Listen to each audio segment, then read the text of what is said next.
Hey y'all. So before we get into everything, because there's a lot to get into. I know.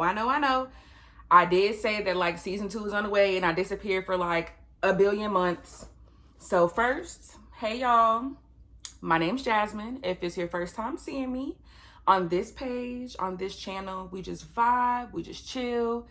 There's really no concept of time. There's no pressure on anything. I'm what you would call a comfort creator. It feels so good to say that again. I know it's been so long. Like, y'all, I promise we're gonna get into everything. This episode is gonna be based on just where I've been, what's been going on. If you hear me like pausing a lot, it's because I really just want to be delicate with my words. Because I'm going to be talking about my experiences and my feelings and things from my perspective, because that's the only perspective that I can really give y'all. But I don't want to like bash anybody in the process or burn any bridges or step on any toes or anything like that. But I still want to be as authentic as possible, if that makes sense. So first, let's get into it because I got my notes. Don't forget to like, comment, and subscribe. Share this video with a friend. Tell a friend, tell a friend, tell a friend. Okay, so let's talk about it. Where have I been? So all of this started when we ended season 1, right? The last episode of season 1, I was just pretty much saying how things were just a little hectic. I don't know if I used those words specifically, but I pretty much alluded to the fact that I needed some time to just get my mind right. So I ended up getting a job. It was so quick. It was so seasonal. It was so temporary. I found it on TikTok actually. So I'm gonna actually put y'all on. If y'all go on TikTok and y'all look up like those work from home jobs, them bitches be real. I applied for a job I found on TikTok. I didn't even have to do an interview. It was work from home. They sent me the equipment and they didn't drug test. TikTok be having them jobs, I'm telling you. So I got that job. It was for TurboTax. It was seasonal. It was temporary. And I pretty much came in on the end of tax season. So it was like really, really like difficult to learn everything, I feel like. And it was just very draining. Going back into like the 9-to-5 space when you're like used to making money, like being a creative, which you can do both. Well, this is not that. But I'm just saying, all my creatives know when you're used to getting a bag, making your own schedule, being creative, and then you have to go back to like, the 9-to-5, the 8+ hours working, the micromanaging, the office culture, the microaggressions. It's just super draining. It's super draining. So I was glad when that project ended because I already started feeling myself getting bored and being ready to quit. And I didn't want to quit because that's something that I also used to do a lot, was just quit. Like as soon as I hated a job, I would quit. But your girl is getting older, I'm growing, should I say. And that frontal lobe, it's like you could feel it. You could feel the wheels turning. You could feel like the frontal lobe just baking, brewing, like, and then something just clicks where it's like, I gotta grow up for real, like for real. So in the midst of all of that, I also found myself putting a lot of my time and energy into my family. And this is the part where I feel like I need to be very delicate with how I phrase this and frame this. I feel like I started putting a lot of my time and energy where I should have been putting it into myself, putting it into my family. So like anybody who knows me in real life, or I mention it sometimes on social media, but anybody who knows me in real life knows that I am child free. Well, I mean, as of right now, I'm child free. I don't have no kids. I hope you feel me? Like, hopefully, that period should come, So because that would be insane. That would be so insane for me to say like I'm child free and then I'm pregnant like right now, literally. But I'm not. I'm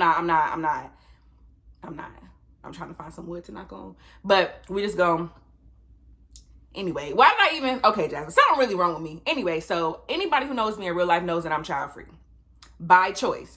It's intentional for me to not have children. You get what I'm saying? So like, I feel like that kind of turned into, okay, well, if Jasmine's over here and she doesn't have kids and she doesn't have a set schedule and she's not really doing anything, I'm just gonna leave she's here. I'm just gonna leave. You know, the whole like, and it does take a village. Don't get me wrong. It takes a village. But I firmly believe that you should not abuse your village. So I can't speak on what it's like to raise a child. Well, I could. But I can't speak on what it's like to birth a child and raise a child that you birthed and all of this and all of that and take care of a child like fully 1,000% by myself. So I can't speak on that. But what I can speak on is the village standpoint, because I'm a part of the village. Do not abuse your village. Like, because once you do that, nobody's about to babysit. Like, I'm telling you, once you're going to have to get a new village. You're going to have to find some new villagers for real. Because no one's, if you keep like abusing that privilege, because it is a privilege. And that's another thing. I feel like it started becoming like a thing where it's like, obligation. Like, I feel like I'm obligated. Like, you know what I'm saying?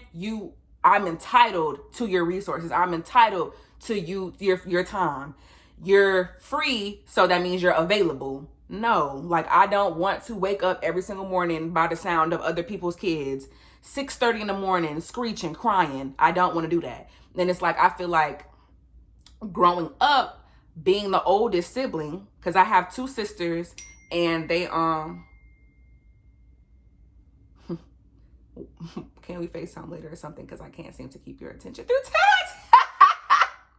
Clock it, because I'm not no motherfucking pen pal. Either playing some shit or pull up. Like, oh well. But yeah, anyway. So I just feel like, yeah, it started to just become like a thing where it was getting kind of toxic.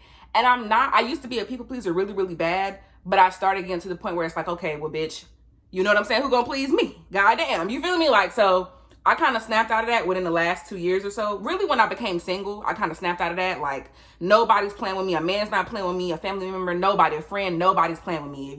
If I feel like you're playing with me, you have to go. You get what I'm saying? Or I have to go. So to sum all of that up, it just kind of became, especially when I'm being very delicate with my words, because I love my family.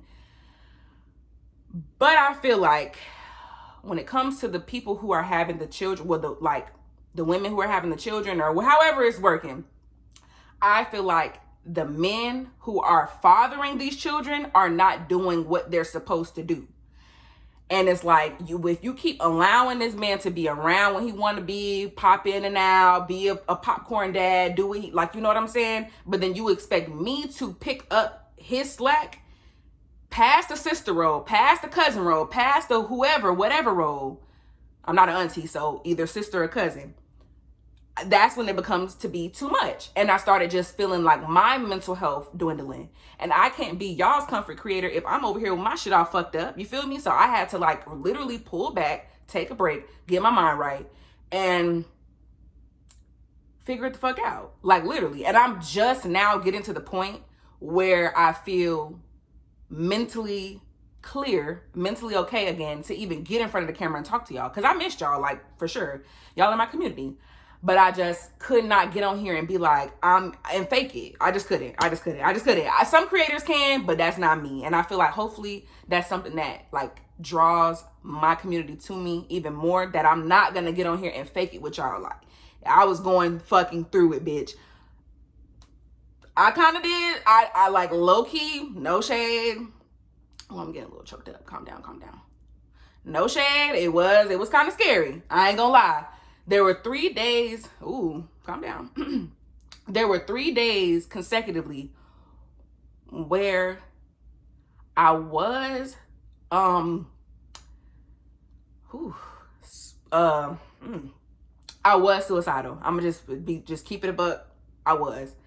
And to even like say that, it's insane, because it's like, okay, hold on. To even say that, it's insane, because like, damn, you know, if you anybody who know me know, like, I bring the happiness, I bring the peace, I bring the vibes, I bring, you know what I'm saying? But when it gets so dark, it's like you don't see the other side, you don't see the light at the end. All you know is shit just it's like getting worse. Shit just keeps feeling, it's like, and you just feel like you're alone. And I feel like that's what the enemy, or, you know, the devil, whoever, I feel like that's what they want to happen. Like, you know what I'm saying? Like, because if you don't have the strength to pull yourself out of that and remind yourself, like, these are not your thoughts. Like, you know what I'm saying? These are not thoughts of your own. If you don't have the strength to pull yourself out of that, I understand why people do commit suicide. I understand. I get it. Like, wait, hold on. This isn't like a, don't kill yourself. Don't kill yourself. It gets better. I promise it does. Don't kill yourself. But like, for 3 days within the time frame that I wasn't on here, 3 days straight, I boohoo cried. I just felt like it was the end. I didn't see, and I'm just so glad that I didn't do it, because I wouldn't be here to tell y'all the story. And I just feel like after that, like those 3 days where I felt like that, life got so much better. And then it got a little worse. But right now it's really, really good. I'm okay. I feel mentally like recharged. I had to remove myself from that situation where I felt like everybody was just using me for what they could get out of me. And it's like, damn, bitch, I really don't even have shit. You feel me? But it's like, you're still trying to take what you can take.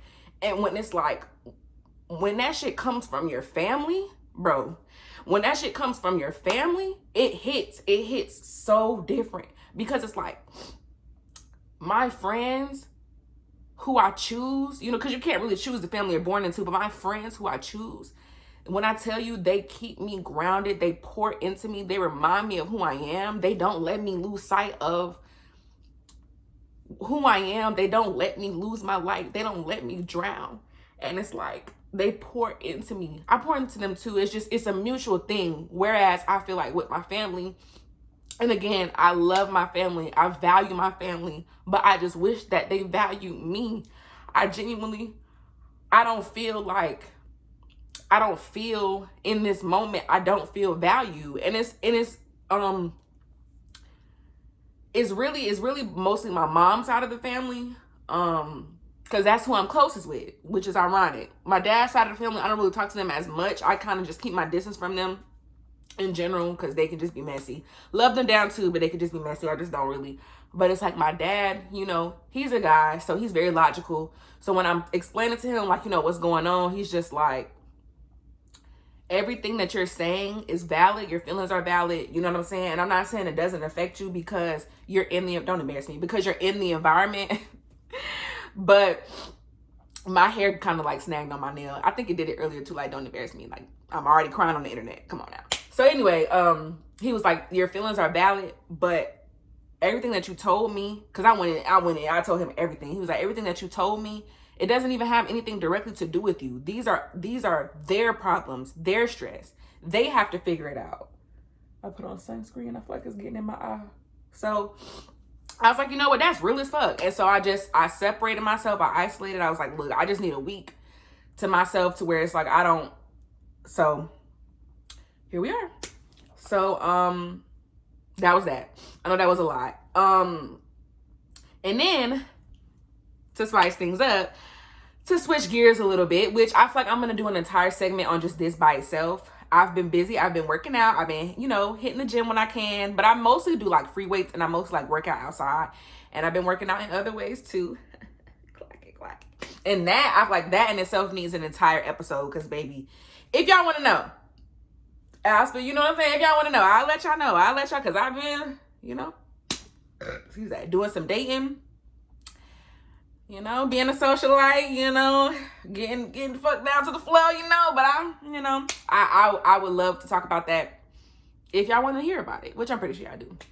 But yeah, really, I just been trying to get myself to the point where mentally I'm okay. Like, you know, I feel like I started escaping a lot. I feel like I was just trying to just like find an outlet. Like House Solange said, literally, I tried to smoke it away. I tried to drink it away. I tried to sex it away. Like, it just doesn't, the only way out is through. You know what I'm saying? You can do all that self-medicating. You can do, you know, I'm trying not to go back into crime, but it does hurt me that I like allow myself to get so low like that. But I'm here to tell you, if you feel like everything is just falling the fuck apart, for one, I'm here for you. Like, my DMs are always, bitch, do I have a booger? I hope not. That's so embarrassing. But anyway, my DMs are always open. Let me just talk like this. I I get on my nerves. But G shit, all jokes aside, my DMs are always open. My Instagram name is The Jasmine. All like one word, no underscore, no none of that. Just I think like how it is on here. And you can always talk to me. I'm always here for you. Like it never has to leave, you know, the DMs. Cause I know how it is. Like, bitch, that shit can be a lie. That shit can be a motherfucking lie. Like, and when you feel like you don't have nobody to talk to, it's you don't want to be with just you and those negative thoughts by yourself, because they're just bouncing back onto you. You don't have anywhere to put them. So I just want to just really say thank you to my friends, even my family, for y'all, you know, for listening.